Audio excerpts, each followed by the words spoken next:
اللہ تعالیٰ نے قرآن مجید میں فرمایا ہے کہ انا اعطیناک الکوثر، اے محبوب علیہ السلام ہم نے آپ کو خیر کثیر عطا فرما دی۔ فصلی لربک وانحر، پس آپ اپنے رب کے لیے نماز پڑھیں اور قربانی کریں۔ ان شانئک ھو الابتر، بے شک آپ کا دشمن ہی بے نام و نشان ہے۔ اللہ تعالیٰ نے نبی پاک صلی اللہ تعالیٰ علیہ وسلم کو حضرت سیدہ خدیجۃ الکبریٰ رضی اللہ تعالی عنہا کے بطن اطہر سے 6 اولادیں عطا فرمائیں۔ پیارے حبیب صلی اللہ تعالی علیہ وسلم کی 4 بیٹیاں تھیں حضرت خدیجہ سے، اور 2 بیٹے تھے۔ اللہ تبارک و تعالیٰ کی حکمت کاملہ کی حضور کے دونوں بیٹے وصال فرما گئے۔ آپ کے جب دوسرے صاحبزادے کا وصال ہوا تو قریش مکہ کفار انہوں نے نبی پاک صلی اللہ تعالی علیہ وسلم کے ساتھ معاذ اللہ اپنے بغض اور عداوت کا بڑا کھل کے اظہار کیا۔ کل تک یہ لوگ صادق اور امین کہہ رہے تھے، اور آج جب ان کو دعوت دین دی ہے تو ان کی دعوتیں باہر آنے لگی ہیں۔ ان کی چونکہ عداوت تھی، بغض تھا، تو حضور کے دوسرے صاحبزادے جب وصال فرما گئے تو کہنے لگے کہ معاذ اللہ اب تو یہ ابتر ہو گئے، بیٹا ہی کوئی نہیں۔ جب تک یہ ظاہری طور پر موجود ہیں بات بنے گی، اور جب یہ چلے جائیں گے تو کون ہوگا ان کا مشن چلانے والا، کون ہوگا ان کا ذکر کرنے والا؟ بس معاذ اللہ خوشیاں منانے لگے، بغلے بجانے لگے۔ یہ کفار مکہ کا طریقہ ہے، قریش مکہ کا، مشرکین کا طریقہ ہے۔ مسلمان کا یہ طریقہ نہیں کہ وہ اپنے مخالف کو مصیبت میں دیکھ کے تو خوشی کا اظہار کرے، یہ مسلمان کا طریقہ نہیں۔ جس شخص کے ساتھ ہمارا کسی وجہ سے اختلاف رائے ہو جاتا ہے، وہ معاذ اللہ کسی مشکل میں گرفتار ہو جائے تو ہم بڑا اظہار مسرت کرتے، دیکھا نا اب جو ہو، میں تو پہلے ہی کہہ رہا تھا۔ اور ہمیں تو ہمارے بزرگوں نے فرمایا ہے کہ دشمن مرے تے خوشی نہ کریے، کیوں سجنا بھی تے مر جانا ہے، اوڑکتے دن آیا محمد اور کڑی نے ڈوب جانا ہے۔ اپنا رویہ کبھی بھی اتنا سخت نہ کریں، لہجے میں اتنی تلخی نہ لائیں کہ سامنے والے پہ مصیبت آ رہی ہے، اور نبی پاک صلی اللہ علیہ وسلم نے فرمایا اگر تم کسی کی مصیبت کو دیکھ کے خوشی کا اظہار کرو گے نا، اسے اللہ نجات دے دے گا، تمہیں مصیبت میں مبتلا کر دے گا۔ کبھی بھی اظہار نہ کریں، کبھی بھی کسی بھی موقع پر کسی کو مشکل میں دیکھ کر اس طرح کا رویہ اختیار نہ کریں۔ بہت سارے لوگ بغلے بجاتے ہیں، خوشی کا اظہار کرتے ہیں، دیکھا نا فلانا الجھ گیا۔ یہ تو طریقہ مشرکین مکہ کا ہے، کفار کا طریقہ ہے یہ۔ حضور صلی اللہ علیہ وسلم کے صاحبزادے کا وصال ہو گیا تو کہنے لگے دیکھا نا، ہم نہ کہتے تھے اب کون ذکر کرے گا، اب کون نام لے گا؟ جب انہوں نے یہ لفظ کہے تو میرے اللہ نے قرآن مجید نازل فرمایا، اتنی حسین انداز میں، اتنی سونی صورت، فرمایا انا اعطیناک الکوثر، محبوب ہم نے آپ کو خیر کثیر عطا فرما دی ہے۔ یہ کوثر سے کیا مراد ہے؟ ایک تو کوثر سے مراد ہے وہ جام کوثر، وہ جنت کی نہر جس کی تیاری کستوری سے کی گئی، سونے جواہرات سے جس کو سجایا سوارا گیا، جس کے پاس پیالے اس طرح پڑے ہوں گے، اتنے پیالے ہوں گے جس طرح آسمان پہ تارے چمکتے ہیں، اور پیاسی امت جائے گی تو حضور جام بھر بھر کے انہیں پلائیں گے۔ ایک تو کوثر سے مراد وہ حوض کوثر، جام کوثر، اور ایک کوثر سے مراد دین اسلام۔ مفسرین فرماتے ہیں کوثر سے مراد قرآن پاک، کوثر سے مراد اس امت کو دیے گئے وہ احکام کہ جو کرنے میں آسان ہے اور اجر ان کا زیادہ ہے۔ کوثر سے مراد نبی پاک کے معجزات، اسی کوثر سے مراد رب فرماتے حبیب انا اعطیناک الکوثر، جس طرح کی اولاد آپ کو دی ہے کسی کو نہیں دی۔ آپ کی بیٹیاں، آپ کے نواسے، آپ کے شہزادے، انا اعطیناک الکوثر۔ کیا شان ہے سیدہ زینب کی، کیا شان ہے حضرت رقیہ کی، کیا شان ہے ام کلثوم کی، سیدہ طیبہ طاہرہ ام کلثوم، کیا شان ہے سیدہ فاطمہ الزہرا کی، کیا مقام ہے مولا علی شیر خدا، کیا رتبہ ہے امام حسن کا، کیا مقام دیا ہے اللہ نے امام علی مقام امام حسین کو۔ ایک کوثر سے مراد حضور کی اولاد. مفسرین فرماتے ہیں کوثر سے مراد رب فرماتا ہے محبوب جس طرح کے صحابہ آپ کو دیے ہیں نا, دنیا ڈھونڈے گی بھی تو صدیق اکبر جیسا نہیں ملے گا. زمانہ تلاش بھی کرے تو فاروق اعظم جیسا پا نہ سکے. حضرت عثمان غنی کی مثال دوبارہ نہ ملے گی. اور قیامت تک میدان بھی سجیں گے, جنگیں بھی ہوں گی, لیکن چرچے اور تذکرے مولا علی شیر خدا کی تلوار کے کیے جائے گا. حضرت عبداللہ ابن عباس فرماتے ہیں کوثر کا معنی ہے حبیب آپ کو خیر کثیر عطا کر دی, اور کریں گے نہیں کر دی, کریں گے نہیں کر دی, دے دی محبوب خیر کثیر, آپ کو خیر کثیر دے دی. اب آپ پتہ کیا کریں, فصلی لربک, آپ اپنے رب کے لیے نماز پڑھیں. اس کا شکرانہ یہ ہے کہ آپ نماز پڑھیں, ونحر اور قربانی کریں. اللہ نے خیر کثیر دے دی, اب شکرانے میں نماز پڑھیں اور قربانی کریں. ان شانیک هو الابتر, آپ کا دشمن جڑ کٹا ہے. ابتر عربی میں اس جانور کو بھی کہتے ہیں جس کی دم کٹی ہوئی ہو. آپ کا دشمن دم کٹا ہے. ابو جہل کی اولاد مری تو نہیں تھی ساری, بلکہ ابو جہل کی اولاد میں تو حضرت اکرمہ رضی اللہ تعالیٰ عنہ اس کے بیٹے تھے, انہوں نے تو کلمہ پڑھ لیا تھا, حضور کے غلام ہو گئے تھے, پر کبھی کسی نے کہا ہے میں ابو جہل کی اولاد ہوں. یزید کی کوئی ساری اولاد مر تو نہیں گئی تھی, کبھی کسی نے کہا ہے میں اس کی اولاد میں سے ہوں. دشمنوں کی جڑ کٹتی ہے, دشمنوں کی. انہوں نے تو کہا تھا کہ ان کی اولاد کوئی نہیں, ان کا ذکر کیسے ہوگا. دنیا کے کسی کونے میں بھی چلے جاؤ, ہر جگہ تمہیں سید ملیں گے, سادات ملیں. اور جہاں تک ذکر کی بات ہے وَرَفَعْنَا لَكَ ذِكْرًا, اللہ فرماتے ہیں حبیب ہم نے آپ کی خاطر آپ کے ذکر کو بلندیاں عطا فرما دی. ہر گھر گلی, ہر نگر, ہر کونے رسول پاک کا تذکرہ ہو رہا. کرنا کیا ہے, فصلی لربک ونحر, آپ نماز پڑھیں اور قربانی کریں. قرآن پاک کی آیت بتاتی ہے کہ فصلی لربک ونحر, پہلے نماز ہے پھر قربانی, یعنی عید والے دن پہلے نماز پڑھیں گے پھر قربانی کریں گے. عید سے پہلے قربانی کیوں نہیں کہ اللہ نے پہلے ذکر ہی نماز کا کیا ہے, قربانی کا ذکر ہی بعد میں, پہلے نماز پھر قربانی. قربانی شکرانے میں کریں. میرے عزیز, اللہ کے حبیب صلی اللہ علیہ وسلم نے نا اسی لیے بڑے ذوق کے ساتھ قربانی کا درس دیا تھا. وجہ اس کی پتہ کیا ہے, اسلام کہتا ہے کہ امیر بندے اکیلے خوشی نہ مناؤ, بلکہ غریبوں کو شامل کرو خوشیوں میں. چھوٹی عید کا موقع آیا تو فطرانہ رکھ دیا ساتھ, کرو نا خوشی, تو کھلاؤ غریبوں کو بھی, دو ان کو بھی. ہمارے ہاں تو فطرانہ نہیں, زکوٰۃ بھی اکثر لوگ رمضان میں ہی دیتے ہیں, اس کو بھی ساتھ شامل کر لیا گیا. آپ کے ہاں گھر میں بیٹا پیدا ہوا تو کہا عقیقہ کر لو, رشتہ داروں کو کھلاؤ, دوستوں کو کھلاؤ, غریبوں کو کھلاؤ. اگر آپ نے نکاح کیا تو کہا ولیمہ ضرور کرنا, خوشیوں میں دوسروں کو شریک کرو.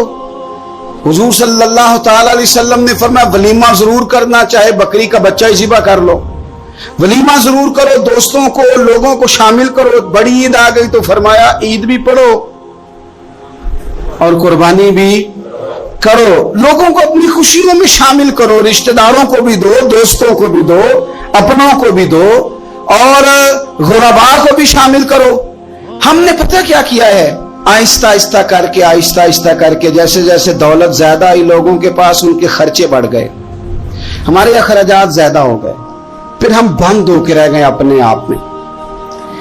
غریب بھی اپنی غریبی میں بند ہے, اسے بھی اگر کوئی چیز میسر آتی ہے تو وہ اکیلا قبضہ کرنا چاہتا ہے, معذرت کے ساتھ, ناراض نہیں ہونا, وہ بھی اپنی جگہ بند ہے, بانٹ کے نہیں دیتا.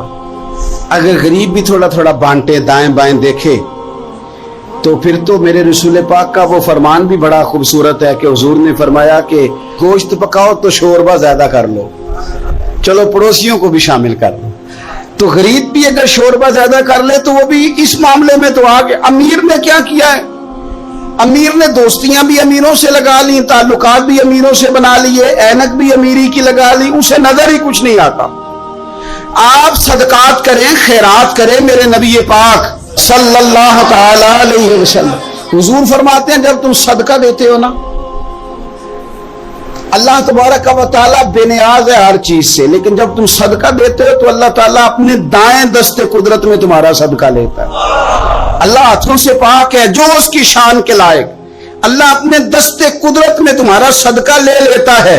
اور فرمایا جس طرح تم اپنے گھر میں بچڑا پالتے ہو نا، اس طرح رب تمہارے صدقے کو پالتا ہے، تمہارے صدقے کو اللہ پالتا ہے۔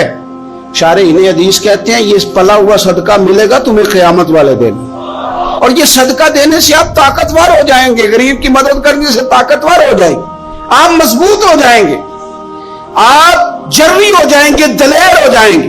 آپ چھپا کے صدقہ کر کے تو دیکھیں، روح طاقتور ہوگی، دل طاقتور ہوگا، سینہ طاقتور ہوگا، آپ کے مزاج میں روشنی آئے گی۔